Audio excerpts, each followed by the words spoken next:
Track Delivery Units specialises in the work in the tunnels underneath London and renewing the track. In total, the London Underground network's about 400 kilometres long, and if you imagine there's two tracks across that entire length, so the total track maintained is around about 800 kilometres. Renewal work takes place in one of two ways, either during engineering hours between 1 a.m. and 5 a.m, when the stations are closed to the general public and the track's current is switched off, or during planned weekend closures, which give engineers exclusive and uninterrupted access to a station or section of track.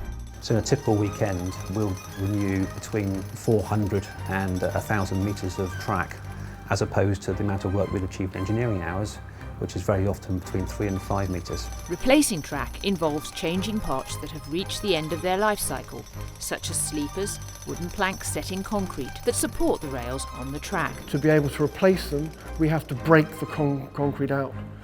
We have to set the new wood in place and then pour fresh concrete around it. The current process we've used for 40 odd years, and it's physically smashing the concrete hard enough and long enough until it eventually breaks and comes apart. The biggest constraint is time. As a team, we are absolutely passionate about innovation. One of the big activities we're doing now is called concrete bursting. This innovative process involves drilling a hole into the concrete and then using a burster to expand the concrete from within until it cracks. That same work that was done by those 4 to 6 guys on the heavy breakers can now be done by two men in 20 minutes. So it's half the guys, 3 times as fast. It's a massive improvement in production, and there's no dust, no noise, no hand-on vibration.